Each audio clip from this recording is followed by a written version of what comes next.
सामने ये संकल्प लेते हैं कि हम यातायात के नियमों का पालन करेंगे, हम ये तय करते हैं कि हम एक अच्छे नागरिक बनकर दिखाएंगे। और ये केवल इसलिए नहीं कि श्रीमान पुलिस अधीक्षक महोदय यहाँ मौजूद हैं, अच्छा साहित्यकार वही है जो देश का एक अच्छा नागरिक है। इसलिए हम सबके कंधे पर ये दारोमदार है, ये जिम्मा है कि हम सब लोग यातायात के नियमों का पालन करेंगे और जहाँ कहीं पर भी हम ऐसी कुरीतियों को देखेंगे जो समाज में विध्वंस करती हैं, हम उन सबका सामना करेंगे और समय समय पर कलम के माध्यम से उन सबको प्रकाशित करेंगे और उन सबको समय समय पर सबके सामने प्रदर्शित भी करेंगे। मैं इस आग्रह के साथ में आदरणीय पुलिस अधीक्षक महोदय जी को आमंत्रित करता हूं कि वो हम सबका मार्गदर्शन करें। जोरदार तालियां बजाकर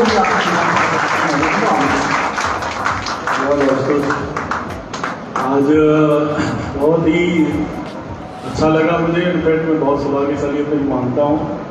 जो आपका कार्यक्रम है शिवपुरी के साहित्य कार्यक्रम का एक जो गोष्ठी और जो दिन भर का आपका कार्यक्रम है, जो आज रचनाएं मैंने सुनी और यहाँ तो भाई सब बैठे ही हैं।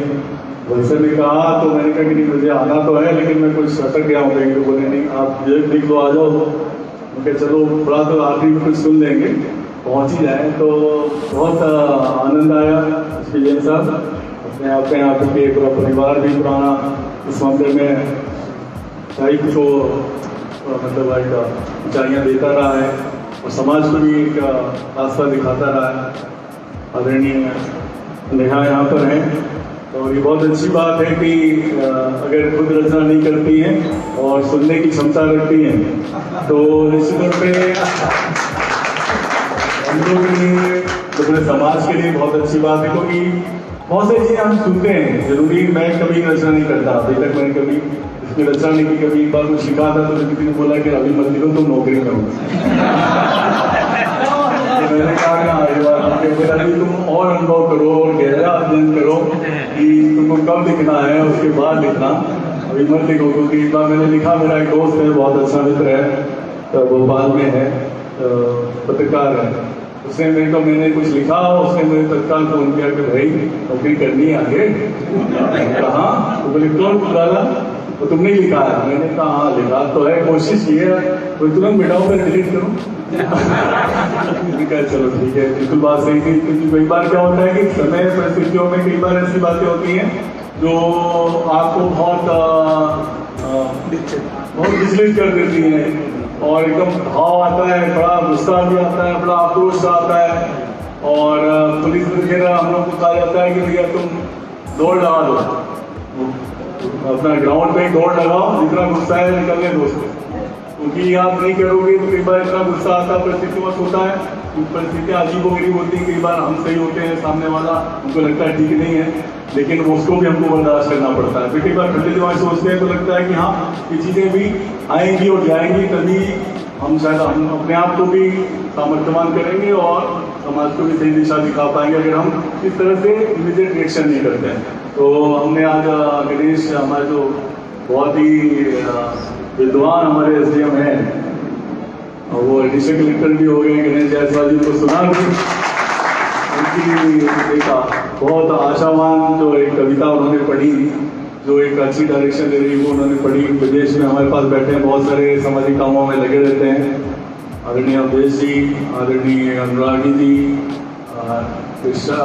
ग्वालियरी जी, ग्वालियरी जी, और कुछ के नाम मेरे को याद नहीं है, लेकिन आशीष है। मैं जनरली आशीष को कई बार जबरदस्ती कहता हूँ, कह रहे तुम सुनाओ, ये भी सोचता है फिर जाके अपने रूम में जाके कुछ लिख के लाता है, तो प्रेशर में आज तो कुछ सुनना है, मैंने कुछ सुनना है तो सुनाएगा, तो क्या तुम तो तब भी अच्छा लिख लेते हो, तुमको अभी बोला तो 10 मिनट में लिखला है, तुम अच्छा लिखते हो और ये होना चाहिए। आदरणीय सुकून जी हैं, जो आपने बोला वो मुझे अपने लिए लगा कि मेरे को 3-3.5 साल यहाँ हो गए हैं, बड़ा सुकून से मैं शिवपुरी में हूँ और बड़ा मतलब मन लगता है यहाँ पे, और ऐसा लगता है कि कुछ आदर्श शहर जो हो सकते हैं उनमें से एक शिवपुरी भी है जिसके पास परिस्थितियाँ सारी हैं। अब किसी दिन ये अपने आप अपना मुकाम पाएगा, मुझे बिल्कुल ये वो बहुत उम्मीद है, क्योंकि इतना लोगों में आपस में भाईचारा, मेलजोल सभी समाजों का है, यहाँ पे सब तरह की प्रतिभाएं हैं, अभी मैं सुबह गया था फिजिकल ग्राउंड पे, तो काफ़ी सारे लोग वहाँ दौड़ भाग करने भी आए थे। जुडिशरी जो सबसे ज़्यादा विद्वान का क्षेत्र मानी जाती है, वहाँ पे हमारे यहाँ बहुत सारे लोग हैं, साहित्यकार आप सारे लोग हैं, टीचर सभी कई लोगों से इसमें और इंटरेक्शन हुआ मेरा, तो मुझे लगा कि यहाँ पे बहुत सारी चीज़ें हैं जो इसमें भी थोड़ी सी दबी हुई है, लेकिन है, प्रतिभाएं हैं, लोगों के मन में भावना है, जिसकी वजह से क्योंकि अभी जो बात दुनिया भर में चलती है हम शिवपुरी में देखते हैं तो वो आसानी से निपट जाती है। क्योंकि मैं कई जगह रहा, मैं मालवा में भी रहा, मैं भोपाल में भी रहा, मैं विदिशा भी रहा और देवास भी रहा, कई सारी जगहों के अलग अलग फितरते हैं। तो वो जब हम यहाँ बात करते हैं तो बहुत जल्दी यहाँ लोग मिल जाते हैं सहयोग करने वाले, चाहे कोरोना का आप लोग कहते हैं मैंने अच्छा किया या प्रशासन ने अच्छा किया। मेरा ऐसा मानना है कि वो ऐसा समय रहा, भले बहुत कष्टकारी था, लेकिन मुझे लगा कि शिवपुरी में बहुत लोगों में बहुत अपनापन है, लोग बात समझते हैं, लोग बहुत सहयोग करते हैं। तो मुझे बहुत उम्मीद है कि शिवपुरी शहर बहुत आगे जाएगा। एक बात मैं जरूर कहना चाह रहा था कि जीवन में मैंने देखा कि अभी जो संकट आ रहा है, जैसा गणेश भी कह रहे थे, एक इशारा आलोक भाई साहब जी परिंदे के बारे में बात कर रहे थे कि नया परिंदे को भी सोच समझ के चलना है। बहुत सुंदर गीत जैन सर ने सुनाया।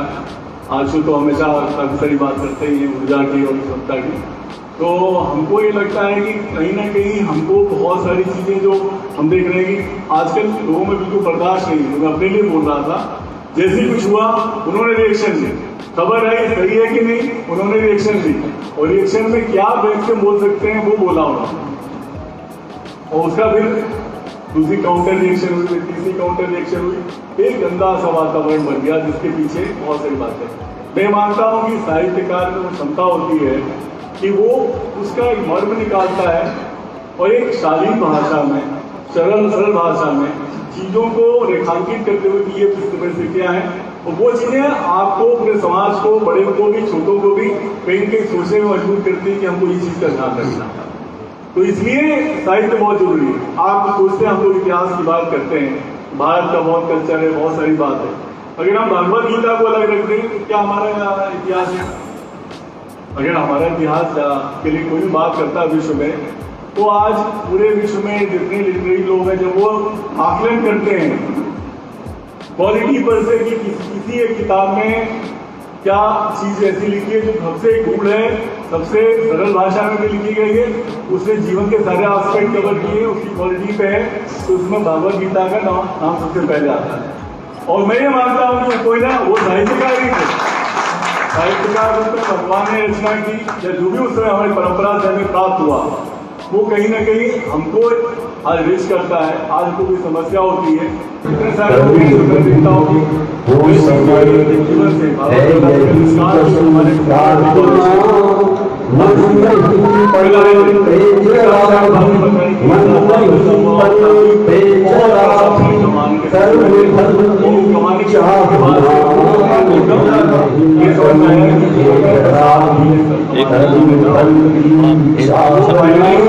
शरण में आए और इससे उनको जीवन में एक अलग दृष्टि मिली और उससे उनको समाज में भी अच्छा माहौल वातावरण बना। अभी जो बात है, जैसे छोटे में हम कहते थे कि छोटे में कई बात होती थी तो हम छोटा गीत होते थे कदम कदम बढ़ाया जा, तो बहुत सारे उस टाइम पे रास भक्ति के छोटे छोटे गीत चलते थे जो चलते थे जिससे देशभक्ति की भावना आती थी। आज हमारे स्कूल तो बड़े बड़े बन गए, बड़े कॉन्वेंट हैं और बड़े वो हैं, पैसा ही बहुत लेते हैं, 90,000 से 1 लाख 1.5 लाख भी लेते हैं, लेकिन उनमें कोई ऐसा सुविधा चीज गाइड करने के लिए, दिशा देने के लिए नहीं है, ज़्यादातर में नहीं है। अभी मैंने एक बार NSS का चयन था तो मैंने उनका लक्ष्य गीत पे एक बार सुना, तो मैंने कहा आपका लक्ष्य गीत जो है इतना सुंदर है, आप लोगों ने कहीं सुना होगा शायद, राष्ट्रीय सेवा योजना का एक लक्ष्य गीत है, बहुत प्यारा है, हम सब हैं और वसुंधरा सवार दें, बेसिकली 2 लाइन ये है, बाकी तो बहुत सारा है वो, कि बहुत खूबसूरत है, वो सबके कल्याण के लिए, वसुंधरा माने सबका कल्याण। तो कई वो बात है।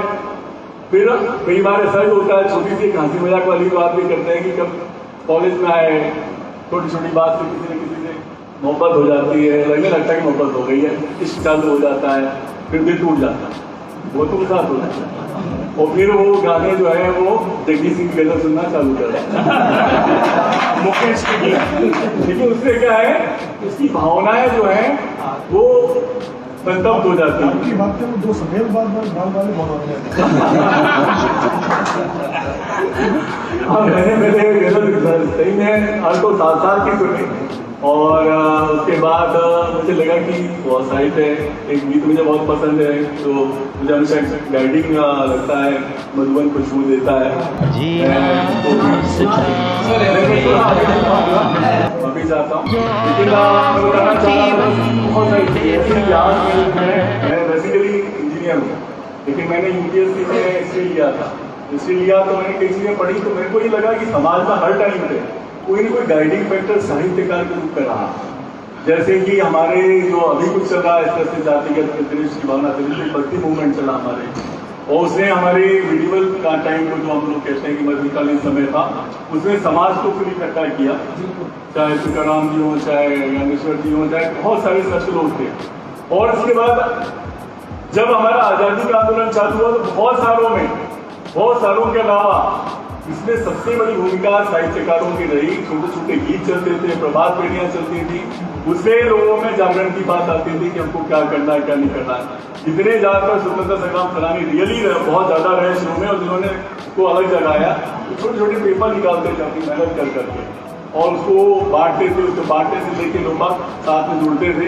कहीं नहीं वो सारी बातें थी जिसने लोगों को जागरूक किया, क्योंकि सामान्य चीज़ों में वो आदमी उस तरह करती थी बात। अभी जो नया वर्तमान आया, इसमें अब हमारा रोटी कपड़ा और मकान, तीन की जरूरतें हमारी पूरी हो गई। अब हमको डायरेक्शन की जरूरत है। नहीं तो हम क्या है कि कई बार सोचते हैं कि हड़प्पा क्यों खत्म हो गया। कोई जानवर में इतनी हिम्मत नहीं है कि वो आ जाएगा, उतनी बुद्धि नहीं दी ऊपर वाले ने, हम ही को दिए है बुद्धि। ये पॉजिटिव चीजें, लोगों की भाषा को समृद्ध करके अपनी बात रखने का तरीका जो भाई साहब ने कही, उसमें कहीं भी फेसबुक में आप फॉरवर्ड करोगे तो कोई अपराध नहीं बनता है। कई सारी बातें लिखना बहुत जरूरी है, क्योंकि भावनाएं व्यक्त करना भी जरूरी है। और ये जो आप लिखते हो, यही आपका दर्पण होता है, यही आपका इतिहास होता है। तो जरूरी है कि अच्छी बातें भी लिखी जाए और डायरेक्शन वाली बात भी लिखी जाए। आप जो डायरेक्शन देते हो तो उसी से वातावरण बनता है और हम ज़्यादा अच्छी की तरफ जाते हैं। तो मैं बहुत आज अपने आप को भाग्यशाली और बहुत मतलब अपने को बहुत मानता हूँ कि यहाँ पर मैं आज आके आप लोगों के बीच में रहा, आदरणीय आलोक जी को सुना, सभी को सुना, और मैं बिल्कुल चाहूँगा कि मैं आप लोगों से जुड़ा रहूँ। और मैं शुक्री से तो जुड़ा हूँ। सुकुन जी बोल रहे थे तो मैंने कहा कि याद कम रहता है, लेकिन सुकुन जी की कविता जो है मैं जरूर उनसे मांगूंगा कि मुझे दे वो, मैं उसको जरूर अपने पास रखूंगा। यहाँ से कहीं जाऊँगा तो मैं उसको जरूर पढ़ूंगा। धन्यवाद, जय हिंद और बहुत सारी शुभकामनाएं। जो भी आप करेंगे एजेंसी इंडिविजुअल मैं जरूर मदद करना चाहूँगा, आपका साथ देना चाहूँगा। मेरे को आने में जो समय लगा उसके लिए मैं बहुत क्षमा प्रार्थी हूँ। धन्यवाद। वीडियो को लाइक और शेयर कीजिए। मैं online business YouTube, Facebook, Twitter, Instagram, WhatsApp, Telegram, इनका उपयोग किस तरह से करते हैं, ऐसे विषयों पर साहित्य, संस्कृति, मनोरंजन, योग, आयुर्वेद, प्राणायाम, अध्यात्म, खेल, भारतीय व्यंजन आदि विविध विषयों पर जानकारी से भरपूर वीडियो बनाता हूं, जो आपको कई मायने में बहुत लाभान्वित करेंगे। तो कृपया चैनल को सब्सक्राइब कर दीजिए। Thank you. जय हिंद, जय भारत, वंदे मातरम।